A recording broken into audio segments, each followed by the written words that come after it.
Čau, mani sauc Adela Lerksone. Esmu no Daugavas. Mācos Ventspils augstskolā ekonomikas un pārvaldības fakultātē.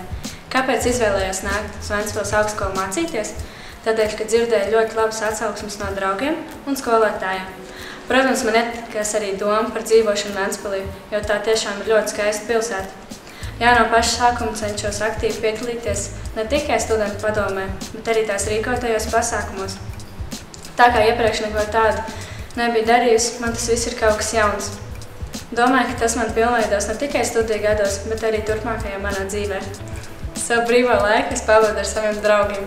Vasarā spēlējot pludmales volejbolu, bet ziemās lidojot. Esmu gatava nepadoties turpināt iesākto un aktīvāk darboties studentu padomē. Es Adelu pazīstu jau kopš 1. septembra. Un arī es Adelu pazīstu jau no pirmajām dienām šeit. Es Adelu pazīstu visilgāk. Iepazināmies pirms 4 gadiem vidusskolā. Jau toreiz Adela bija ļoti aktīva, visur piedalījās, kā arī ļoti labi mācījās. Un arī tagad Adela ļoti aktīvi darbojas studentu padomē un rīkojas dažādākos pasākumus. Un ne tikai viņa tajos arī piedalās, tāpat viņa ir ļoti apzinīga un centīga. Adele!